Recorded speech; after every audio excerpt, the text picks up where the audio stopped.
सुशील कुमार और आप देख रहे हैं प्रवासी एक्सप्रेस।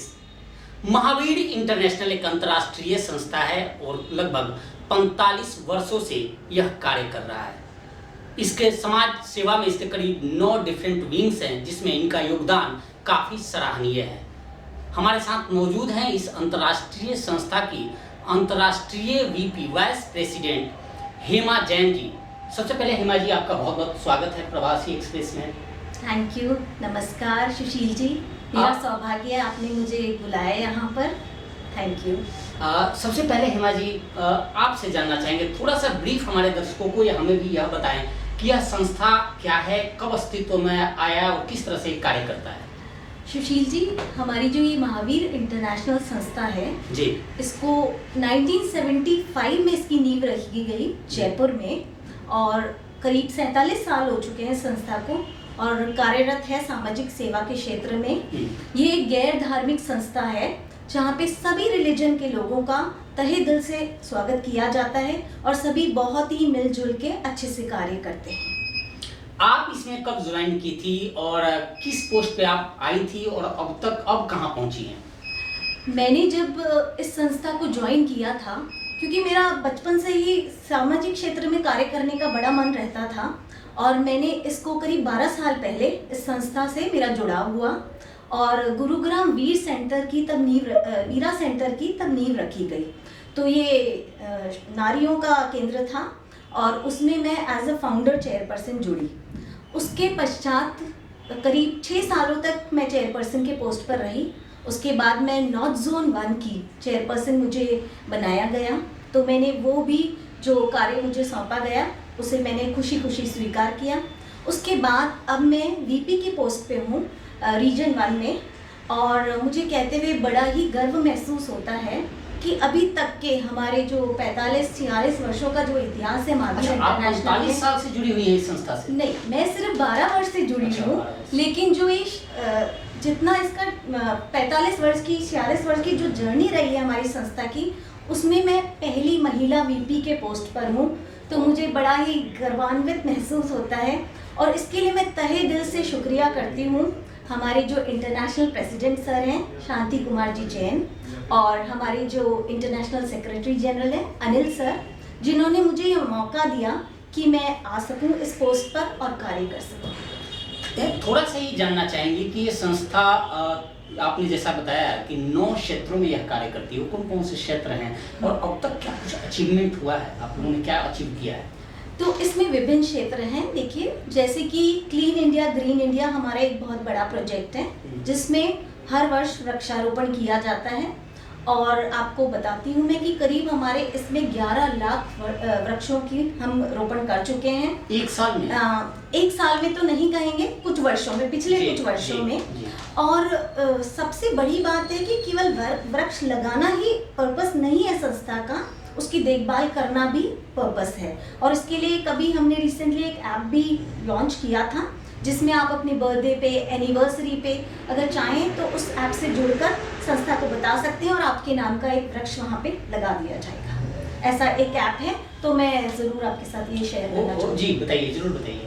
मतलब क्लीन इंडिया का ही ये ऐप है। अगर आप महावीर इंटरनेशनल साइट पे जाएंगे, वहाँ पे आपको ये ऐप नजर आएगा। आप इजीली महावीर इंटरनेशनल साइट्स पे जा सकते हैं, और ये ऐप है, इसमें आप अपने आप को रजिस्टर कराना होता है। हाँ। क्या उसके लिए कोई चार्जेस वगैरह? कोई चार्जेस नहीं है, फ्री ऑफ चार्ज है। जो पेड़ है, अगर सपोज कीजिए किसी की एनिवर्सरी है, किसी का बर्थडे है, तो उस वक्त आप लोग पेड़ मुहैया कराते हैं या फिर कैसे, क्या? हाँ, उसके लिए चार्जेस हैं। वहाँ पे जब वो पेमेंट दी जाती है तो उनके नाम से वो पेड़ लगा दिया जाता है। कहाँ पेड़ लगाएंगे? वो लोकेशन महावीर इंटरनेशनल के जो संस्था के डायरेक्टर हैं क्लीन इंडिया ग्रीन इंडिया, वो उसे मतलब सिलेक्ट करते हैं और उस लोकेशन पे लगा के वहाँ पे न सिर्फ पेड़ लगाया जाता है, बल्कि उसका अपडेशन भी साल दर साल दिया जाता है। हेमा जी, एक सवाल मेरे जहन में आ रहा है, मुझे लग रहा है कि जो लोग देख रहे हैं उनके जहन में भी आ रहा होगा। सपोज कीजिए कि मैंने अपने बर्थडे पे कोई पेड़ लगाया। हाँ जी। तो क्या मैं उस पेड़ को जाकर देख सकता हूँ कि कहाँ मेरा पेड़ लगा है, किस नाम से लगा है, और 10 साल बाद भी जाकर उसे मैं देख सकता हूँ, या मैं उससे कोई अपना मार्क कर सकता हूँ, निशान? जी, आपके नाम से ही वहाँ मार्किंग की जाएगी।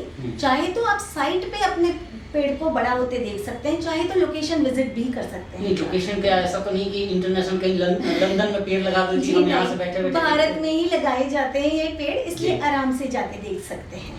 दूसरा आपने ये बताया कि वृक्षारोपण लॉकडाउन के दौरान कार्य करते हैं, और 9 क्षेत्रों में और कौन कौन से क्षेत्र शामिल? और है हमारा ब्लड डोनेशन का, और थैलेसीमिया पे बहुत ही अच्छा कार्य हो रहा है। फरीदाबाद हमारा एक सेंटर है जहाँ पर उमेश अरोड़ा जी हैं हमारे इंटरनेशनल डायरेक्टर इसके ब्लड डोनेशन एंड थैलेसीमिया के, बहुत अच्छा कार्य कर रहे हैं। बच्चों के कैंप लगाए जाते हैं, जो पेशेंट्स हैं हमारे छोटे छोटे बच्चे थैलेसीमिया वाले, वो वहाँ आते हैं और उनको स्पेशली जो भी उनकी रिक्वायरमेंट्स होती है वो पूरी की जाती है।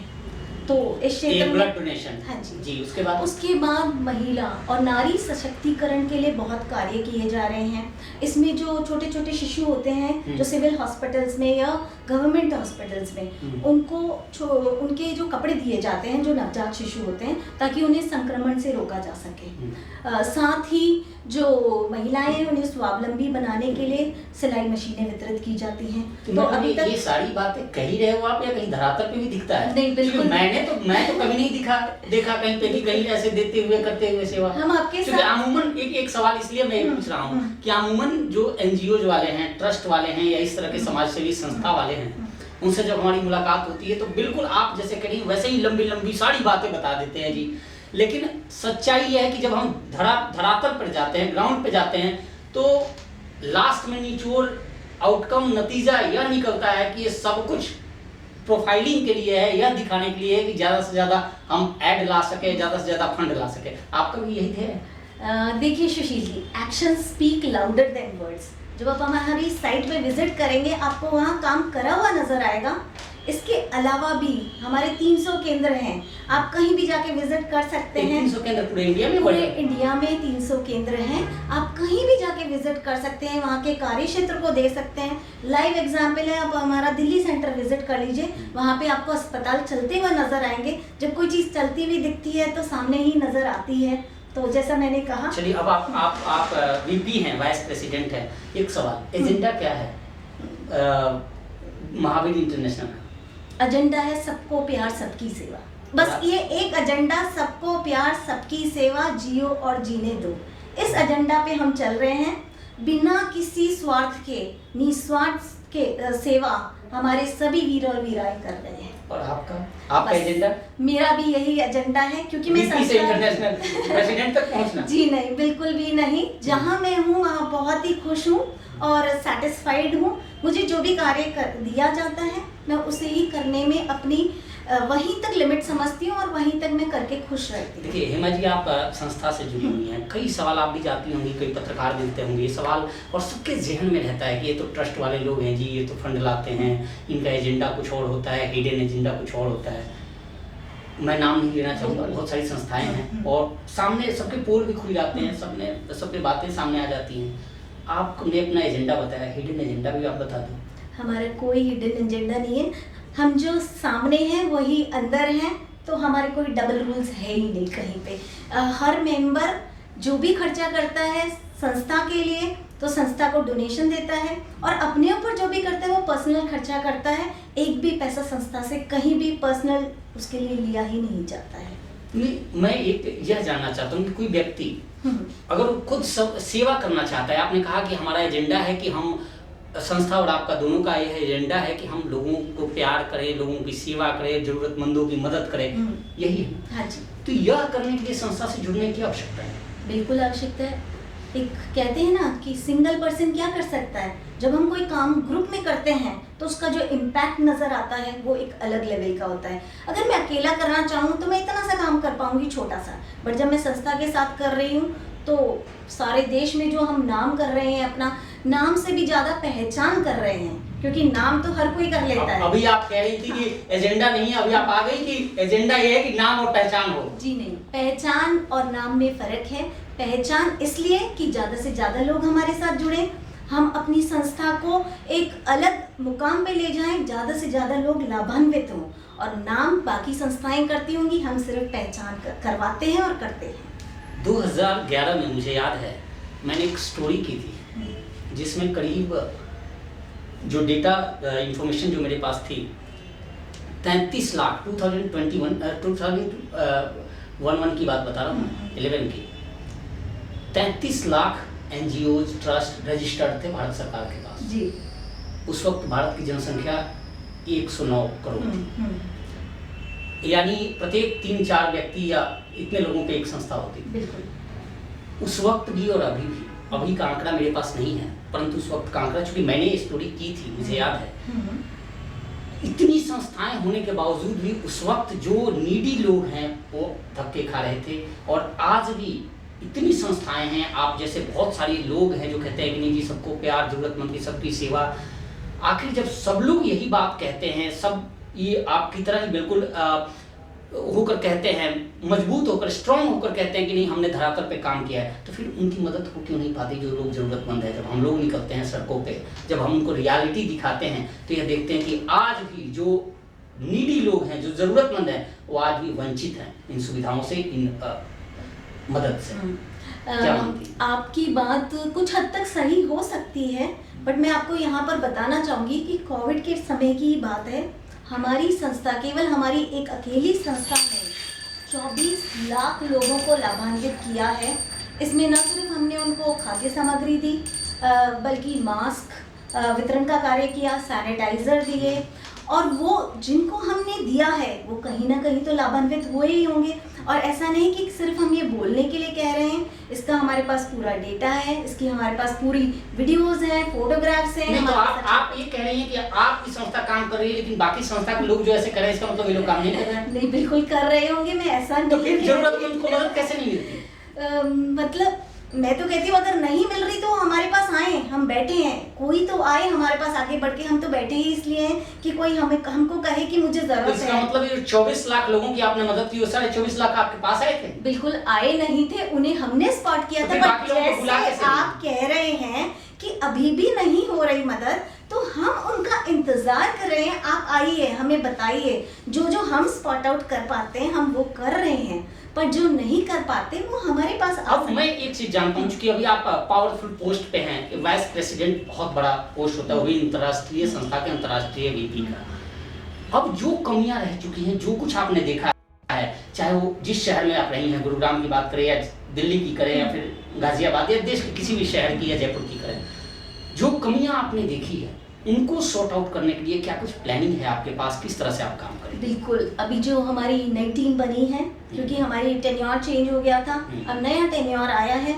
जो हमारी नई टीम बनी है बहुत ही महत्वाकांक्षी टीम बनी है और बहुत ही अच्छे एजेंडाज हमारे पास हैं। नई उड़ान भरने के लिए सब तैयार हैं। तो हमारे जो सबसे पहला हमारा जो टारगेट है उसका हमें CSR फंडिंग और लानी है, ताकि हम और अच्छे क्षेत्रों में कार्य कर सकें। फिर मैं सवाल कर सकता हूँ, क्योंकि अमूमन जब भी एनजीओ को मिलता हूँ एक ही टारगेट होता है कि how to get maximum fund.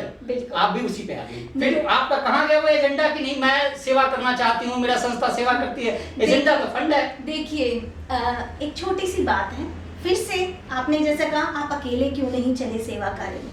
अकेले चलती तो मेरी वहाँ लिमिटेशन होती, मैं जितनी फंड जनरेट कर सकती मैं उतना ही कार्य कर सकती। ऐसे ही अगर हमारी संस्था के सारे सदस्य केवल वहीं तक हम लिमिट रहेंगे फंड्स में, तो हम कैसे आगे बढ़ पाएंगे, कैसे ज़्यादा लोगों की सेवा कर पाएंगे। इसलिए CSR फंडिंग तो बहुत ज़रूरी है। चलिए मान लेता हूँ जी, अगला तो उसके लिए हमारे जो इंटरनेशनल डायरेक्टर हैं CSR फंडिंग के, अशोक जी, वो इस क्षेत्र में बहुत कार्यरत हैं।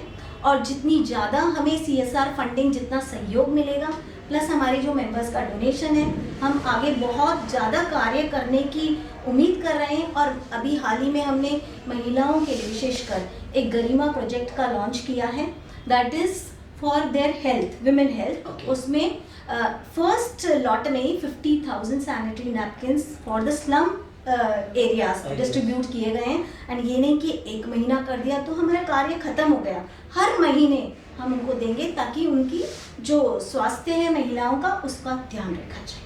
ये जो स्ट्रीट बेगर्स है, इनके लिए भी कोई प्लानिंग है आपके? क्योंकि आप यहाँ रहती हैं साइबर सिटी में, और आप अमूमन जब यहाँ भी स्टूडियो आ रही थी आप, तो आपने देखा होगा कि जैसे रेड लाइट पे आपकी गाड़ी रुकी, वो आ जाते हैं बच्चे मांगने वाले, इनको लेकर भी कोई आपके पास प्लानिंग है? प्लानिंग यही है कि उन्हें एजुकेट किया जाए इस इस बेगरी के से निकाला जाए, क्योंकि ये सबसे बड़ा एक वाइस है हमारी कंट्री का।